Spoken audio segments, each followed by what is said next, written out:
plays. Oliver Cromwell, a play by John Drinkwater.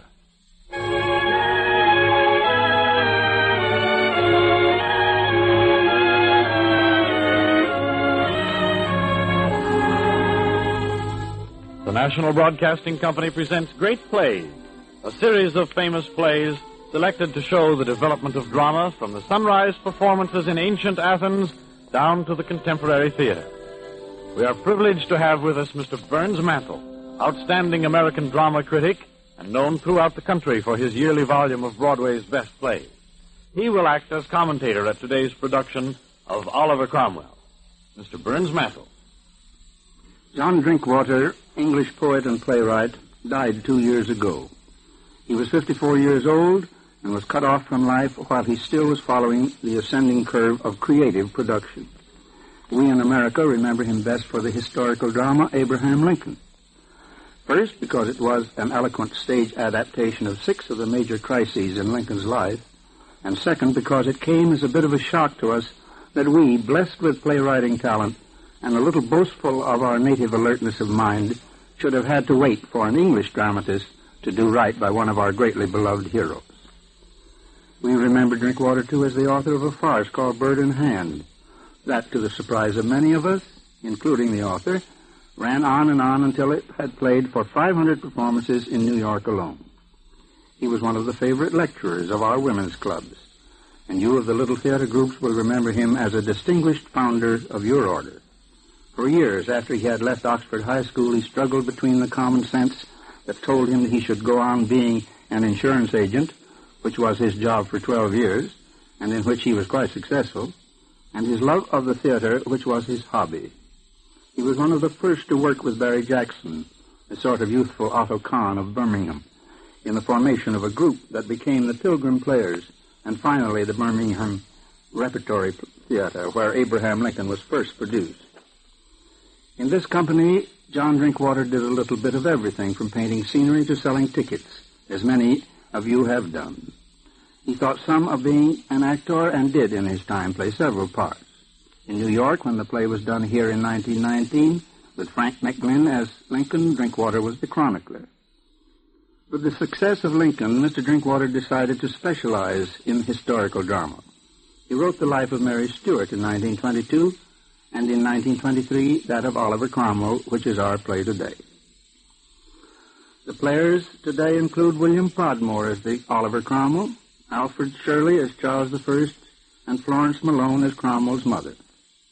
Our opening scene is that of a room in Cromwell's house in Ely. The time is about 1639. It is an early summer evening, and through the windows we may see a sweep of lawn, often used for bowling.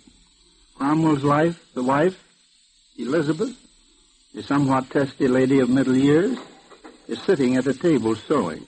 His mother, a dear old soul of 80, is by an open window reading. It is the mother who speaks.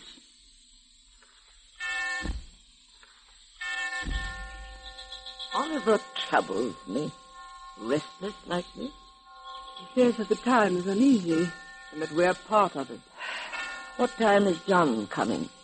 By nightfall, he said. Henry Arson is coming with him.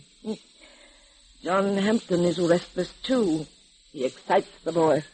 Yes. But, Mother, you'll do nothing with Oliver by thinking of him as a boy. Of course, he's a boy. He's 40. Methuselah. What? I said Methuselah. He says John's the bravest man in England. Just because he won't pay a tax. Oliver says it's a wrong tax, this ship money. There's always something wrong. Keeps men busy, I suppose. It was brave of John. I know. But why must he come here tonight of all in the year? I wish John no harm, but I hope he's got a bad horse. Oliver's mind is made up about the common, whatever happens. John will make no difference. It's very wrong to take away the common from the people. I think Oliver is right. Of course he's right, but he'll be no writer for a broken head. Why, Grandmother, whose head is to be broken? Your father's is like to be. You mean tomorrow? At the meeting, yes. But he must do it. Why, the people have fished and kept cattle there longer than anyone can remember. Who is an Earl of Bedford to take it away from them? I know I'd let my head be broken first. You said that the king gave leave. Then the king gave what wasn't his to give. Now, child, don't you encourage your father, too? But I must, Grandmother. Father says that Cousin John Hampton says... And there's 3 of you in the house. In one house. And this young Mr. Ireton, he has ideas, too, I believe. Mr. Ireton is 28. That accounts for it. You don't think they just ought to be allowed to take the common away, do you, Grandmother? Don't encourage your father. He doesn't need it. I can't help it. The king doesn't deal fairly by people, I'm sure. Men like Father must say it. Have you put the lavender in the room? No. I'll take it now. I don't know what will happen. I sometimes think the world isn't worth quarreling about at all. But Oliver is a brave fellow, and John too. All of them. I want them to be brave in peace. That's the way you think at 80. This Mr. Donne is a very good poet, but he's rather hard to understand. I suppose that, too, is being 80. Mr. Herrick is very simple. Lord, thou hast given me a cell wherein to dwell. A little house whose humble roof is waterproof, under the stars of which I lie both soft and dry. But Mr. Shakespeare was best of all, I do believe. A very civil gentleman, too. I spoke to him once. That was 40 years ago. The year Oliver was born, I remember. He didn't hold with all this talk against kings. Oliver finds no offense in kings. It's in a king. Well, it's all very dangerous, and I'm too old for it. Oh, that will be John and Mr. Ireton. I'll bring them in. We have been fresh and green. We have been filled with flowers. And ye the walks have been where maids have spent their hours. How do you do, ma'am? Well, John Hampton. Good evening, ma'am. You're welcome, Mr. Ireton, I'm sure, if you behave yourself, young man. How may that be, ma'am? Now, no. Don't ask me. Only, don't you and John come putting more notions into Oliver's head. We were told down there that it's tomorrow that my Lord of Bedford and his like are to claim the common right. Yes. Mr. Cromwell is to resist, they said. Now, young men, Oliver doesn't need any urging to it. But that's fine for Oliver. Every man must speak today and do as well if it comes to it. Yes, but don't be so proud about it, John. I think they should be proud. Cousin John. Well, Bridget, my girl. How do you do, Mr. Ireton? Well, I thank you, mistress. I'm sorry the judges were against you, John. They're the king's judges, I suppose. That's what we dispute, ma'am. The king says that they should serve him. We say that they should serve the law. The law, they said, was the king's old and loyal servant. That's what we shall have to decide, and before long, I think. Were you there, Mr. Ireton, when Cousin John's case was tried? Yes. It was splendid, wasn't it? Although he lost, I mean. It was a note of deliverance. Will you give me my shawl, Henry Ireton? Ma'am. Thank you. There's Oliver coming. I see him through the window. Now you can all be thunder. Now, Grandmother, you know you don't think it's just that. Do you have hope for me yet, Miss? Oh, Grandmother. John, it's good to see you. You are very welcome, Henry. Father, Mr. Ireton heard Cousin John's case tried. Whoever heard that heard history being made, John. It was a great example to set. One works from the spirit, Oliver. That's what we must do. You've heard about this affair down here. The common? Yes. There's to be no yielding about that. I'm glad of it, Oliver. What will it all come to, John? There are times, Mother, when we may not count the cost. You're very vexatious sometimes, Oliver. But you know I'm right in this, Mother. Being right doesn't make you less vexatious. Have the men finished in Longclose? Yes, they'll be here soon. They all come up from the field for prayers, Mr. Ireton. The day's end. Is your hay good, Oliver? I haven't much down this year. What there is good. The dancers came for some money, Father. Shall I give them something? To be sure. Dancers? Aye, John. Don't you hold with them? Oh, they're no offense, perhaps, but I'm never quite sure. Oh, but be sure, John. I'm all for singing and dancing. The Lord is one to sing and dance, I'll be bound. Now you talk sense, Oliver. Mr. Herrick is very clear about that. So was David. Who is Mr. Herrick, ma'am? He's a poet's young man. And he's for being quiet and not bustling about everywhere. You ought to read him.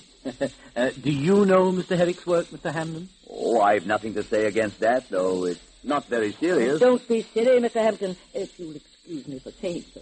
Mr. Herrick is very serious indeed. Only he isn't always telling us of it. Yes, perhaps you're right, ma'am. I prefer George Herbert. Yes, I like his book too, Cousin John.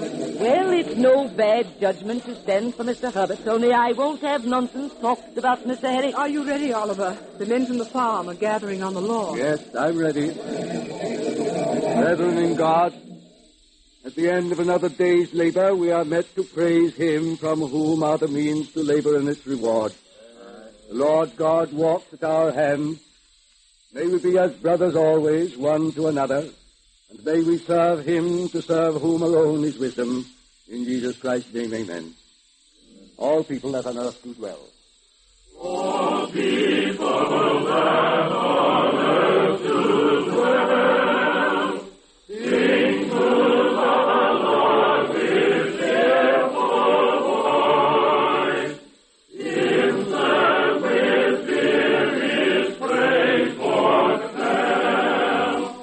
Come ye before him and rejoice. Oh, enter then his gates with praise. Approach with joy his courts untrue. Praise Lord and bless his name always. For it is seemly so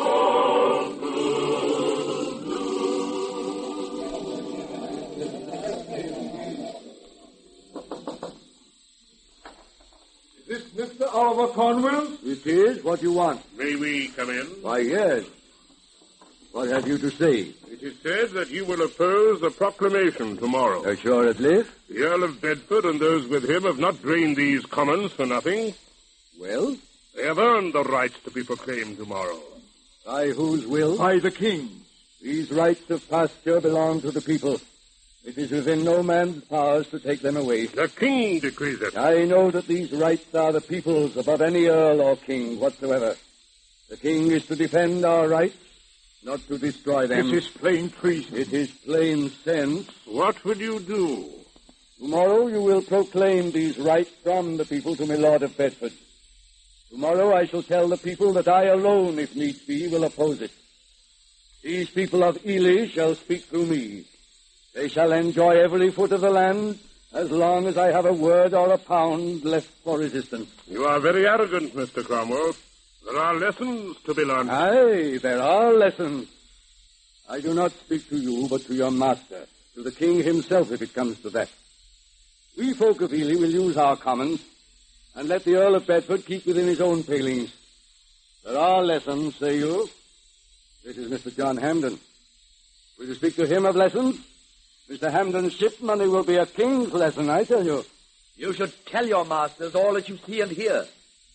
Tell them that you heard John Hampden say that the King's Star Chamber was an abomination, that the King soiled his majesty in treating Mr. Prynne and Mr. Bastwick so. Aye, aye. And you can say that it is no fear of earls or kings that spared you the whipping you would deserve if you were better than shadows. Well said, Mr. Arson. Now, Henry Arson, these agents of the Earl of Bedford may be bare, but I won't have you make this room into a bare pit. No, friends, these men say but what they are sent to say. I should not speak to you, but in the hope that you will report it to those that should know. I am a plain burgess of this city, but I have a faith that the people of this country are born to be, under God, a free people. That is the fundamental principle of this English life. If your masters, be they whom they may, forget that, then, as you say, there will be lessons to be learned. I would have no violence. Let all be by persuasion and tolerance, but these just liberties must not be touched. Will you ask my Lord of Bedford to reconsider this?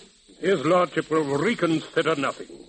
I have no more to say. You wary, Mr. Cornwell. The king's anger is not light. You threaten idly. Mr. Cromwell, we do not come... My mind is fixed. I think I have made my intention clear. That is all. You may go. Yes. Yes, sir. Ask your father to stay, will you? We shall want a song after that. Yes, sir. Father, Master wants you to sing. Well, the game of Bowlsby, John. John. Henry, you too? Yes. And Mr. Cromwell, Yes. I don't know how things are going, but I feel that great events are making and that you and Mr. Hampden here may have the power to use men.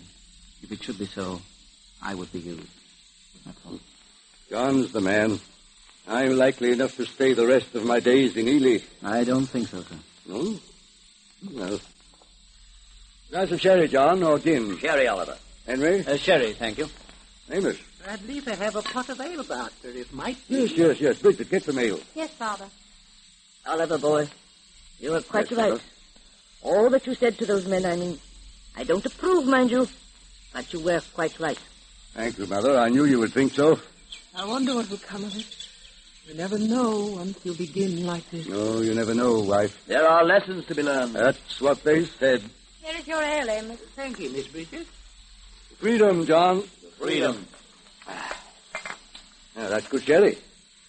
I respect not such ill reasoners as would keep all wine out of the country, lest men should be drunk. Now, sing, Amos. Come along, John. My game was good last night. I shall beat you. Oh, yes. When I shall in the churchyard lie, poor scholar though I be, the wheat, the barley, and the rye will better serve for me. His flax, his barns, his fields, he made his daily diligence, nor counted all his earnings paid in packets full of pence.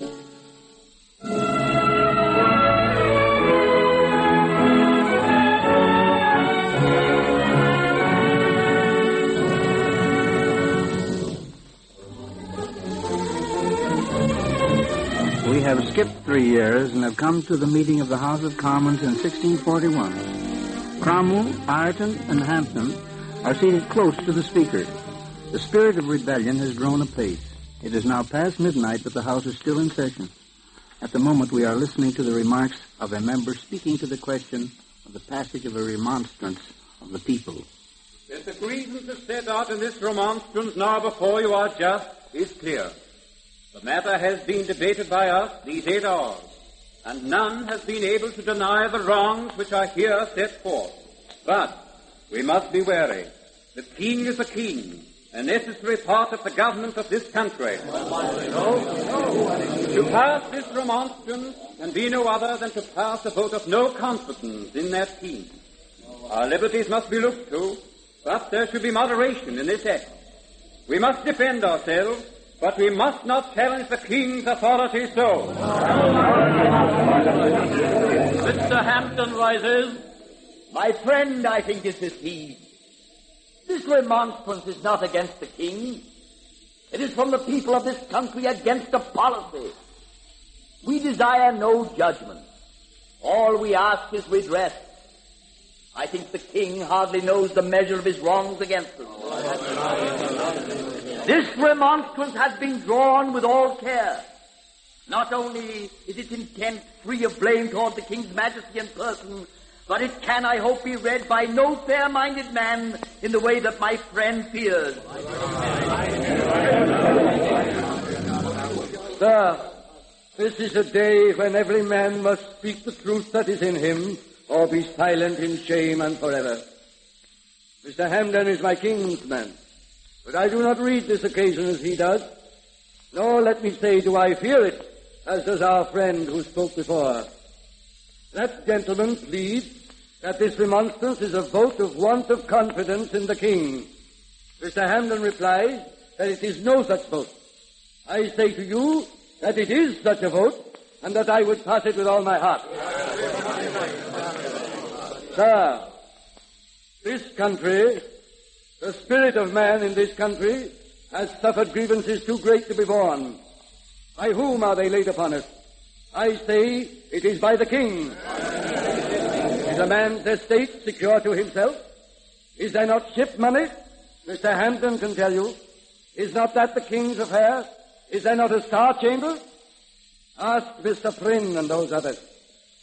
These men disliked the king's church and were bold to say so. And for that each was fined £5,000 and had his ears cut off and is now in prison for life. And does not the Star Chamber belong to the king? I aim not to overthrow the monarchy, but this can endure no longer. You have but one question raised by this remonstrance.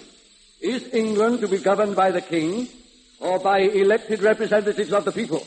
That is what we have now to decide, not for ourselves alone, but for our children in the generations to come. If the king will profit by a lesson, I, with any man, will be his loyal and loving subject. But at this moment, a lesson must be given. I say it again. This that is now to be put before you is a vote of want of confidence in the king. I would it were so more explicit. Sir, this question could not be argued to an end if we sat here for a week. Then the question now before the House is whether this declaration shall pass.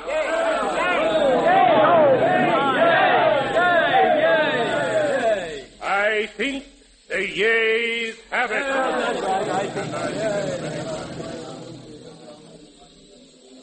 It is the beginning. It may mean terror in this land. It may.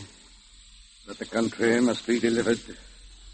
I had thought to live in peace among my Ely acres. I thought none of this. But we must serve. If this remonstrance had been rejected, I would have sold all I have and have never seen England more. The issue is set.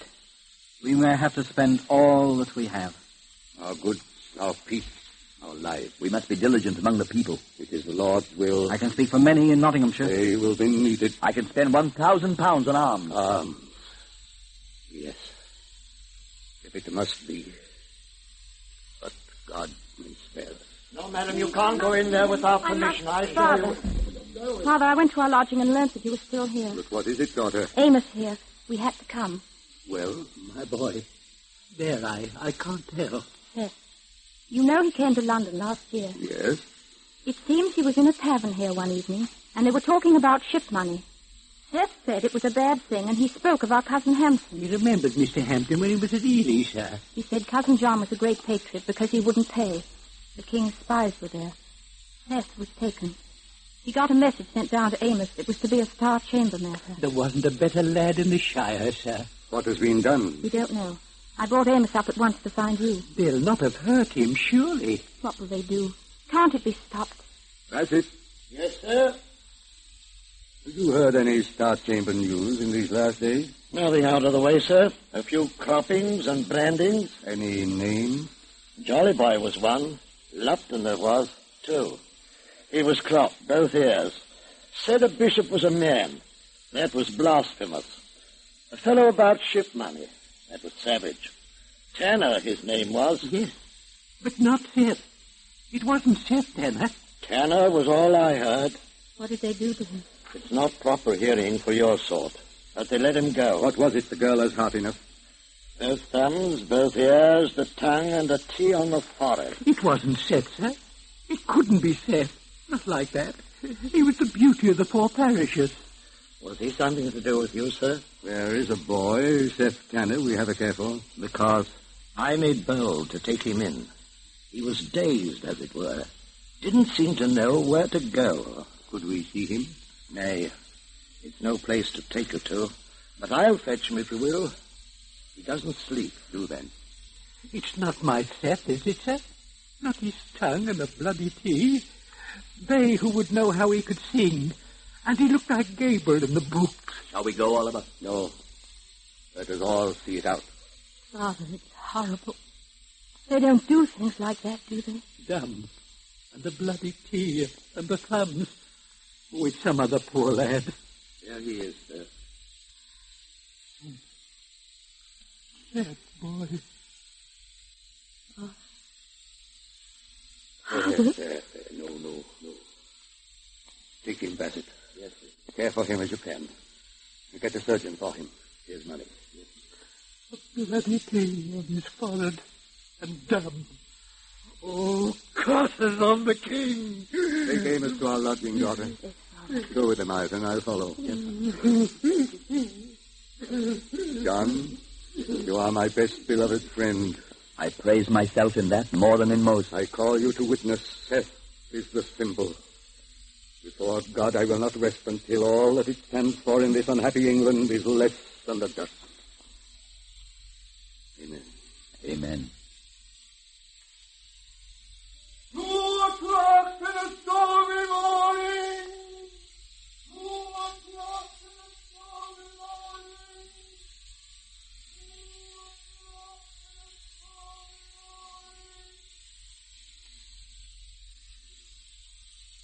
It is an afternoon in the winter of 1642. Cromwell's mother, showing her years a little more than when we first met her, is listening while her granddaughter Bridget reads a letter. This is God's service, and all must be given. To which end I am now coming home, to call out all such men as have the love of England in their hearts, and fear God. Expect me as soon as you receive this. Your mother I saw here with her nephew. She loves you as I do. Henry Arton comes with me. He served very stoutly at Edgehill, and has a gunshot in the arm. Give my loving duty to your grandmother. Your affectionate father. You were born into a great story, child. It had to come, grandmother. The king was taking all. It had to come. Men are no wiser than that.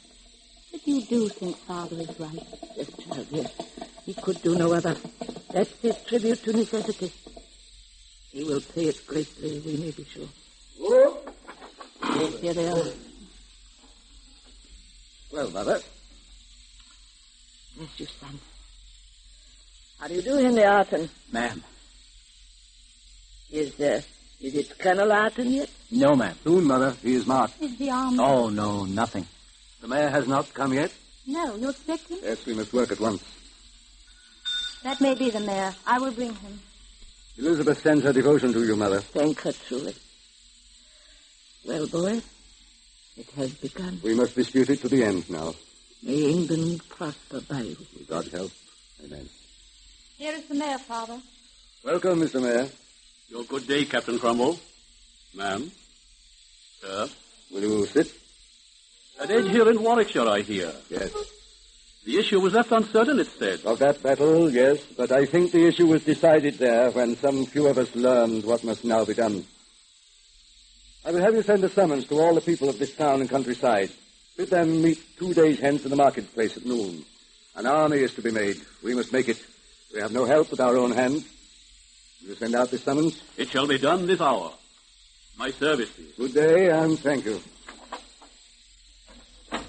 You commit yourself, boy, beyond turning back in all this. Yes, must be so. The choice has been made and is passed. The Lord prosper you. But I'm an old woman. Age can but have misgivings. We must have none, Mother. We have gone to this in prayer. We must establish it in belief. No king may be against us. He may lead us, but he may not be against us. I will be no hindrance, son. You are my zeal. I grew to it in you. I must... How's Seth, Bridget? He mends daily. Amos tends him like a mother. I must see them. Send to Mrs. Hall and Robert. Let's have music this evening. Anthony, too. Let him bring his flute.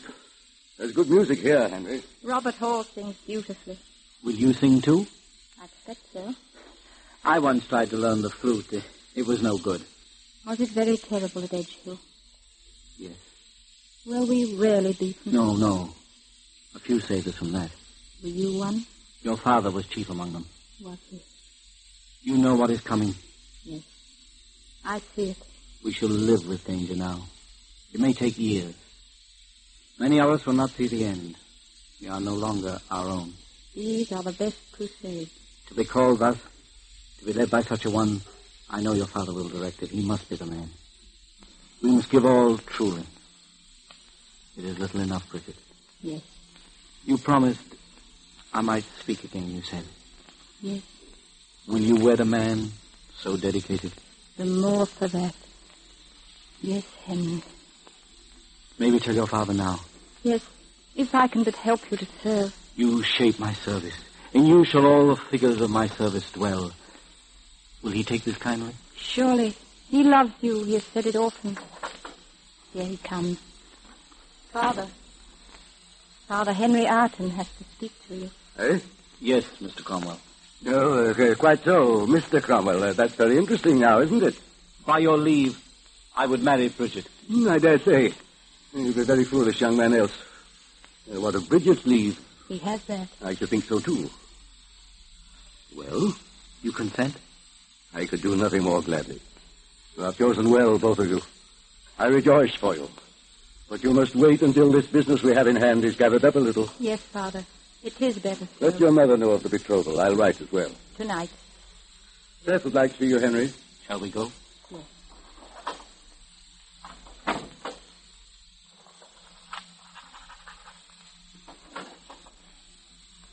Oliver, Yes, Mother. these are my 5 little houses in the Huntington farmlands. Use them. But it's all you have. My needs are food. And I have not many days. I will use them, Mother, worthily, with God's help. Bless you, my son. Bless you always. And may the mercy of God be upon England. Upon England. Amen.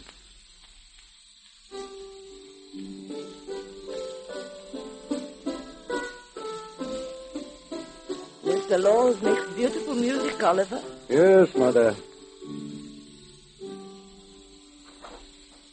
Amos and Seth want to speak to you, Father. The men are coming. Yes. Come in, Amos and Seth. Bridget has news for you, Mother. Yes, Amos? There's to be great wars and spending, I know. Yes, Amos. I should like to give the little I've saved. It's a matter of £2. It's not a great deal, but it might help by way of an example, as it might be. That is in true spirit, Amos. It shall be used. And then, if I might speak for Seth. Yes? What is it? He's dumb, sir, it's true. But you'll find no better heart, nor wits. And he has a fair lot of book learning now as well, and has come to handle a pen, for all his poor hands were treated so. He would be your servant, sir, in the wars. It's a good offer. Very well, Seth. We'll serve together. The men are coming, Father. Are you ready? Yes. My friends, I know not to what labor you will next be called, but we are upon dark and proving days coming to memorable issues. We are called to stand for the charter of all men's faith, or the charter which is liberty, which is God. Against us are arrayed the ranks of privilege, but we go to battle in the name of God. Each one of you is here and now called to service in that name. And now may the love of God inform you. In humble courage let us go forward, nourishing our strength, sure always in our cause. May God bless us and teach us the true valiance, and may he spend us according to his will. Amen. The Lord is my shepherd, I shall not want. The Lord is my shepherd, I have want. He makes me down to lie. In pastures green he leadeth me. The quiet waters by.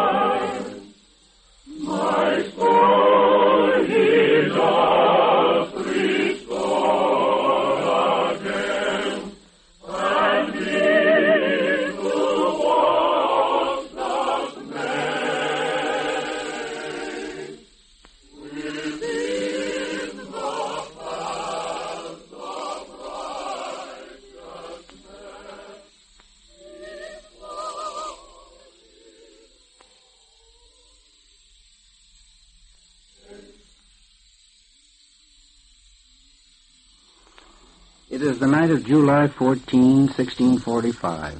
The Battle of Naseby has been fought and won. It has been a grueling fight, with defeat staring Fairfax and Ireton in the face until Cromwell and his Ironsides, 600 strong, suddenly appeared over the hill and led the discouraged parliamentarians on to victory. We are in General Fairfax's tent on the field after the battle.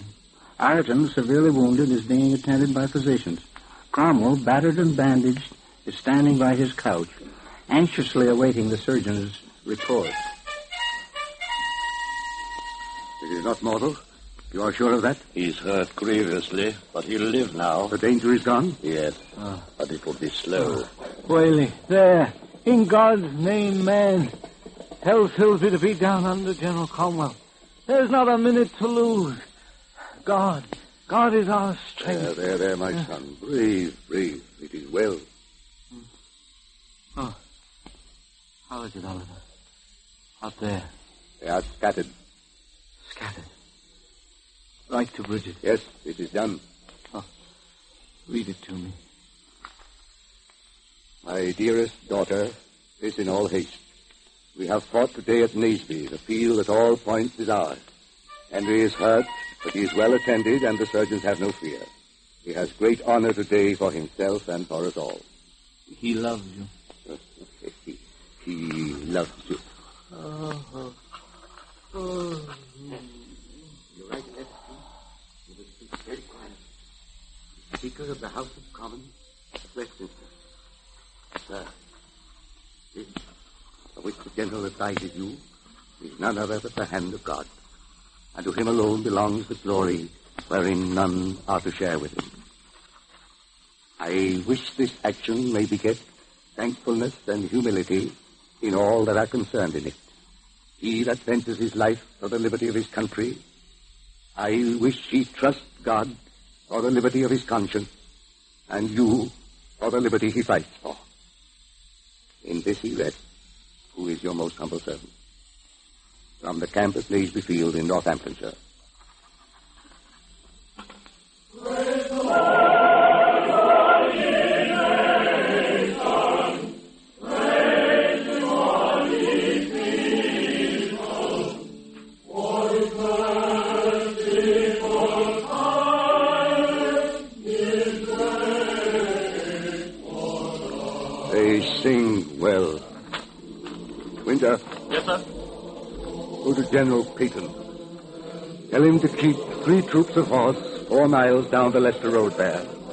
He is not to move them till they break. Ask Colonel Reed to let me have his figures as soon as he can. Yes, sir. Finish that other letter, will you, Seth? I can say this of Naseby. When I saw the enemy draw up and march in gallant order towards us, I could not, riding along about my business, but smile out to God in my praises in assurance of victory. God would, by things that are not, bring to naught the things that are, of which I had great assurance, and God did it.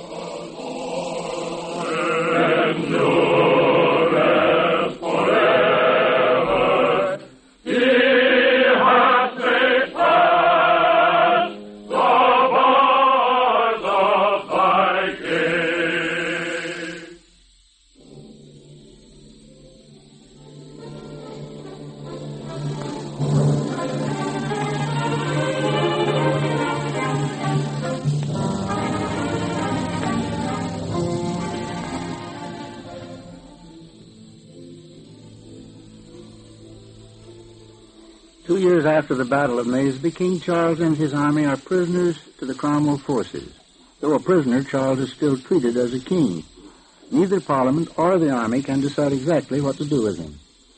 We meet His Majesty now in the room of his secretary, Neil, at Hampton Court. Neil is examining a sealed envelope as the king enters. Is that from Hamilton? Yes, sire. Has it been opened? I think not. Good. The commissioners from Scotland are in London. They are prepared to hear from us. Andrews goes to London tonight. Everything begins to move for us again. In a week, we should be at Carisbrooke. Do not be too confident, sire. Things have miscarried before. But not this time, Neil, believe me. Parliament and the army are at odds. I've seen to that. And now Scotland will strike again, and this time mortally. May your Majesty reckon truly. Is Cromwell coming tonight? He said not. Strange that a fellow grows on me. For he's a fool, Neil. Brave, but a fool. He sees nothing. Ireton, too, they are heavy stuff. Clods. Poor country. She needs us again, truly. To check such mummers as these. All means are virtuous for that, Neil. Eh? Your Majesty knows. Yes, we need no counsel. You are sure that Cromwell was not coming tonight? That was as he said, sire. Then let us consider these Scots. Right, Neil? Yes, Your Majesty. Clause 1. The reason that the Scots should invade England. Let the intrigues of Parliament with the army and its leaders, notably Oliver Cromwell, the peril of the Church and the King, stand to the world in justification. Clause 2. The royal forces in England shall move when and as the Duke of Hamilton directs. Clause 3. The King shall guarantee Presbyterian control in England for 3 years from this date. But the King shall for himself be at liberty to use his own form of divine service. Clause 4. All opinion and practice of those who call themselves independents are to be suppressed. To see that this is diligently done may be left to the King's pleasure. Yes, once we are at Carisbrooke. Copy that, Neil. I will sign it. Let it go by Andrews tonight. Yes, sire. Yes? Mr. Cromwell, we did not expect you. Oh, sir, it is unexpected. But the King, in an effort to cover Neil, steps forward to meet Cromwell and Ireton. The secretary quickly slips the Hamilton letter under a folio on the table. Now, as the others are approaching, Neil bows and retires. King Charles motions Cromwell and Ireton to be seated, and Cromwell takes Neil's place at the desk. we came, sir, to reassure ourselves. As to what? Your Majesty knows that in treating with you as we have done these months past, we have been subject to suspicion. I imagine that it might be so. But your character and your reputation, Mr. Cromwell, can ignore these. Continually, we are told that your Majesty will outwit us. But that is too fantastic. Between men so open one with another, that there should be any question of duplicity between us is monstrous. We may disagree stubbornly, Mr. Cromwell, but we know each other's thoughts. I believe it. You know nothing of these Scotch agents in London. Scotch? They arrived yesterday. Who are they? You do not know, sir? I indeed know. It means so much, you see, sir. Intrigues with Scotland. There are none, we are assured. But if there were, it would almost inevitably bring civil war again. No man can consider the possibility of that without desolation. No, that is unquestionable. And so I was minded to come and be sure by word of mouth, so to speak. And I have shown, sir, that I trust you. We are not insensitive. Parliament bends a little to my persuasion. If I could but induce your Majesty to treat no longer directly with them, but to leave all to me. It is our Parliament still. We cannot slight them. But, sir, you confuse things daily. If the army were no longer intact, it would be another matter. But now it is the army that must be satisfied. But we must consider ourselves. It would be folly to anger the House. The House can do nothing without us. Parliament is... Parliament's demands are not our demands. To give them what they ask will be to lose all opinion in the army. That would be fatal. Parliament and the army are at one in asking for constitutional safeguards. All are agreed on that. But after that, we are in dispute irreconcilably. They want a Presbyterian despotism. We, the army, demand liberty of opinion. We stand for Bible freedom. And we, sir, are strong enough to make Parliament accept that. But Parliament can never make us accept the tyranny of the presbyters. We are the new independents, sir. The independents of spirit. We are determined that henceforth in England, no man shall suffer for his faith. I respect these ambitions. Do but let us go to the army with that respect. I'm not a trooper, but will renew your power for you.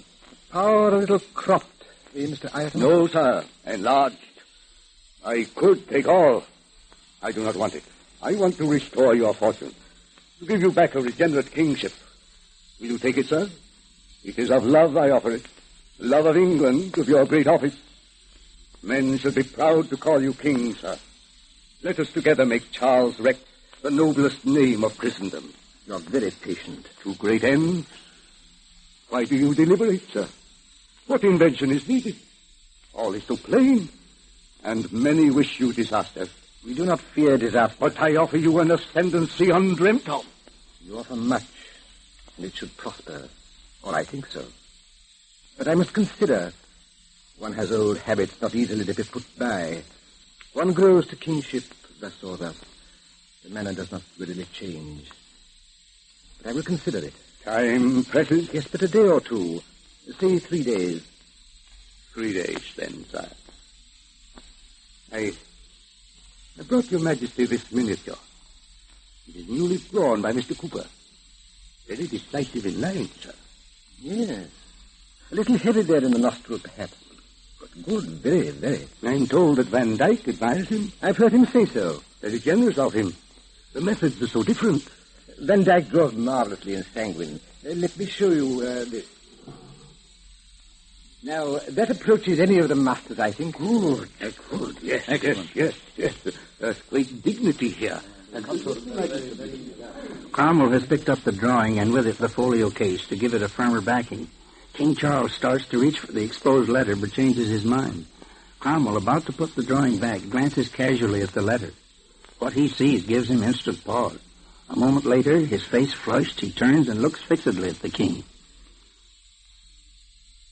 What in the name of God is this? It is private to ourselves. To ourselves? For our private pleasure, we will destroy this country and blast the people in it? Read it, Ireton. These are notes for our own contemplation. Here are 10 lines of the bitterest damnation that ever came from the mind of treason. The Scots to invade England, the king's arms to be raised again, presbytery to freedom to be destroyed and diligently at the king's pleasure. Word, blaspheming word, as we have spoken. Disastrous man. How far has this gone? We are not before our judges. It will come. This iniquity means we know not what new bitterness of destruction. But know this, Charles Stuart, that when we draw the sword again, it is the sword of judgment. Out there, many call you the man of blood. Blood is upon us again. Blood spilled for a perfidious king. My God, how I have feared it. We go to the field again. But then prepare you for the reckoning. It shall be to the uttermost. This argument is ended. All arguments are ended.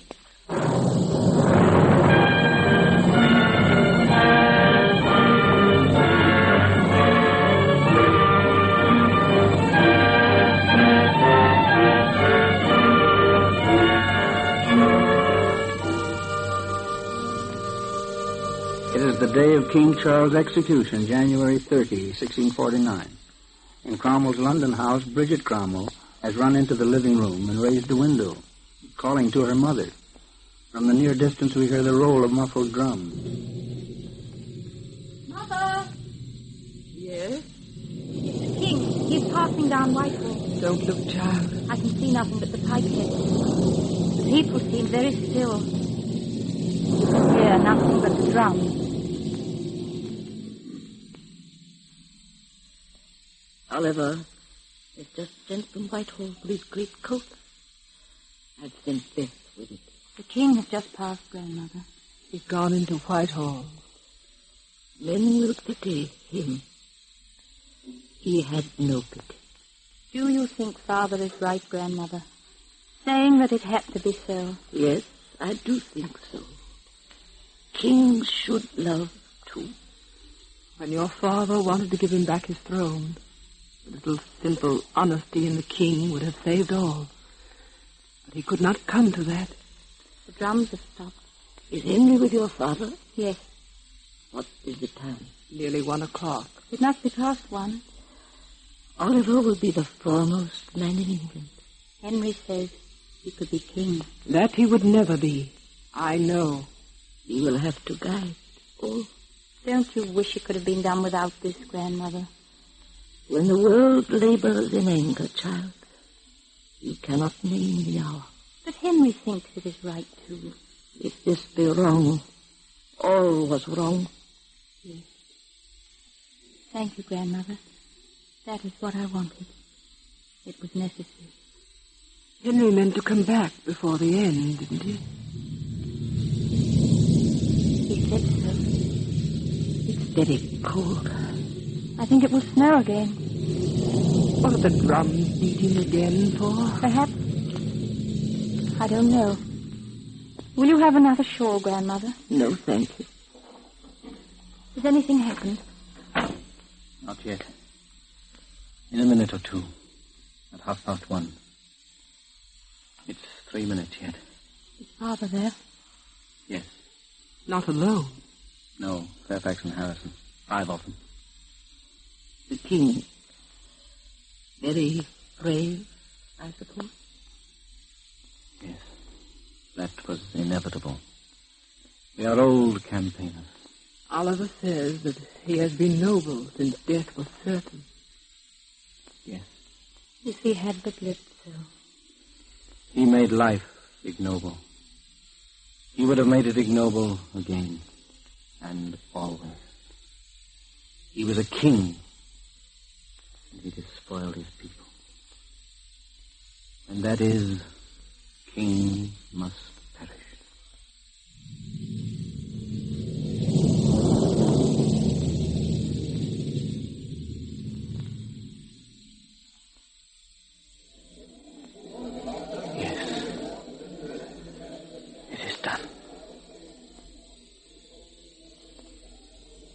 Poor, silly king. Oliver will be here directly. Shut the window, Henry.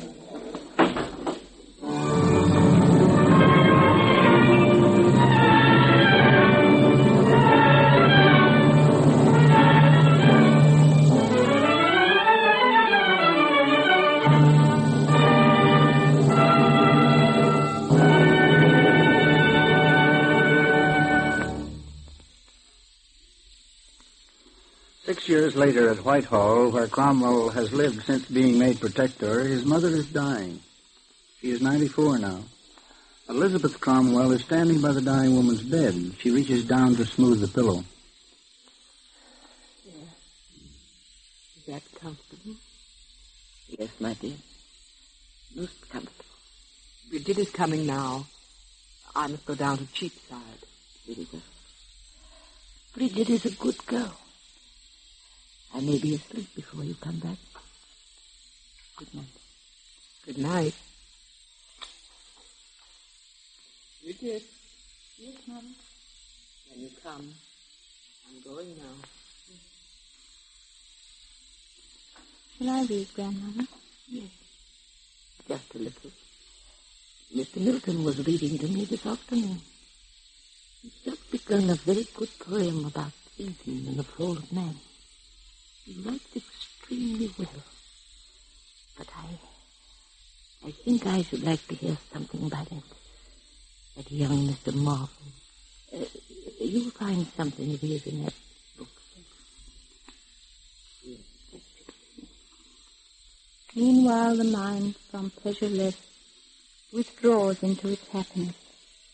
The mind, that ocean where each kind doth straight its own resemblance find. Yet it creates, transcending these, far other worlds and other seas, annihilating all that's made to a green thought in a green shade. Yes. Far other worlds and other seas. I wish your father would come. I want to go to sleep, but you never know. I think Father's coming now. Well, Mother dear. I'm glad you've come, my son. So you are very busy, I'm sure. Is there anything I can do? No, thank you. What date is it? The 2nd of November. Nearly a year since they made you protector then. Yes. I wonder. You need not, son. You were right. There was none other. And you were right not to take a crown. The monarchy will return, I know that. Why not always a Commonwealth like this, Father? Hereafter there shall be a true Commonwealth. We have done that for England. But there must be a king. There's no one to follow me. I am an interlude, as it were. But henceforth, kings will be for the defense of this realm, not to use it. That has been our work. It is so, Mother. Truly, I think it will be a freer land because you've lived in it, my son. Our name may be forgotten, but that doesn't matter. You served faithfully. I'm proud. You have been my blessed friend. It was kind of Mr. Milton to come this afternoon. I can't remember whether I thanked him as I should like to or not. He likes to come. Be kind to all poets, Oliver. They've been very kind to me. And they have the best doctrine. That is an aim of mine. Find all men of worth and learning and genius, to give them due employment. The Lord speaks through them, I know. I would have none fail or want under my government. I know that. Bridget, girl, be a stay to your father and your mother. They love you. I will cherish my father's great estate, and I will be humble always. And now, I'm tired. Bless you, Oliver, my son. The Lord cause his face to shine upon you, comfort you in all your adversity, and enable you to do great things for the glory of your most high God, and to be a relief unto his people. My dear son, I leave my heart with you. Good night. Is Amos Tanner here? Yes, grandmother. Ask him to sing to me, very quietly. The song he sang that night at Ely, you remember? When John and Henry were there. Oliver, you have been a good son. Mother, dear. Here is Amos, Grandma.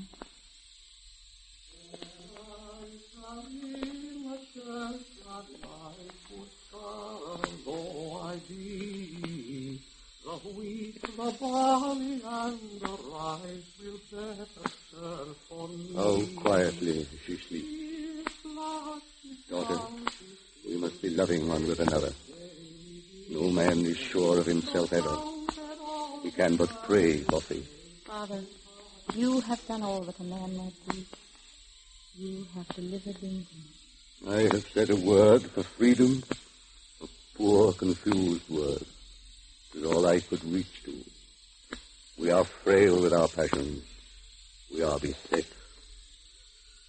Lord, thou hast made me so very unworthy a mean instrument to do the people some good and thee service. And many of them have set too high a value upon thee, though others wish and will be glad of my death.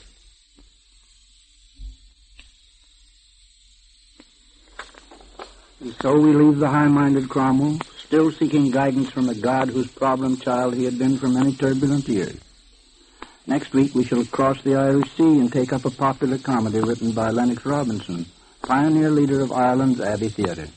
This will be The White-Headed Boy, the last but one of our great plays series. Hope you enjoy.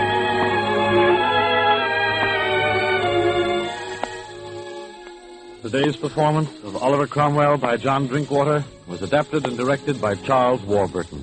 And the cast was as follows: Oliver Cromwell by William Podmore, King Charles I by Alfred Shirley, and Cromwell's mother, Florence Malone. The music was arranged and conducted by Joseph Honti. The Great Plays series is an educational feature of the National Broadcasting Company. Next week, The White-Headed Boy by Lennox Robinson will be presented. A study manual, Part 2, giving complete background material for the Great Plays by Blevins Davis, who arranged for the series, is available to our radio audience at the cost of 10 cents. Send coin or money orders to the National Broadcasting Company in care of Great Plays, Radio City, New York. Consult your local library for reading material on the remaining Great Plays of the series. John Drinkwater's Oliver Cromwell was a presentation of the National Broadcasting Company, RCA Building, Radio City, New York.